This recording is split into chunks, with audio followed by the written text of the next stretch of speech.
Live from the world's capital markets, here are the latest financial headlines brought to you by News Factory. Hello and welcome to Thursday's Daily Financial Digest. And here's what's making the headlines in the markets today.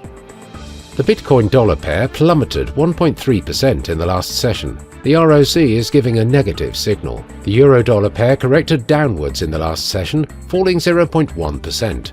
The ROC is giving a negative signal, which matches our overall technical analysis. The pound-dollar price remained largely unchanged in the last session. The ultimate oscillator is giving a negative signal. The Aussie dipped a slight 0.2% against the dollar in the last session. The MACD is giving a negative signal. And now let's hear what our chief analyst picked up for us today.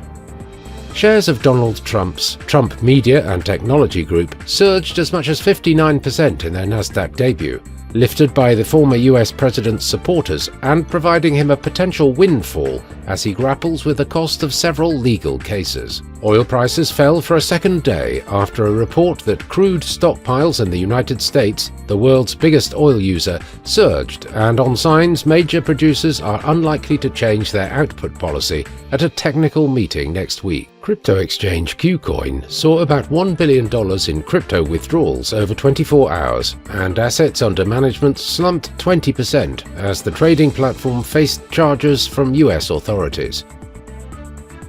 Those were today's major economic events. And now, moving on to world financial headlines. Australia's consumer inflation expectations will be released at 0000 hours GMT.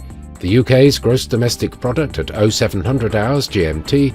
The US gross domestic product price index at 12:30 GMT. Germany's retail sales will be released at 0700 hours GMT. Japan's unemployment rate at 23:30 GMT. Germany's unemployment change at 08:55 GMT. We hope that you've enjoyed Thursday's Market Outlook. On behalf of all of us here, we wish you a productive trading day. Be sure to join us tomorrow morning for the latest news and events from the financial markets.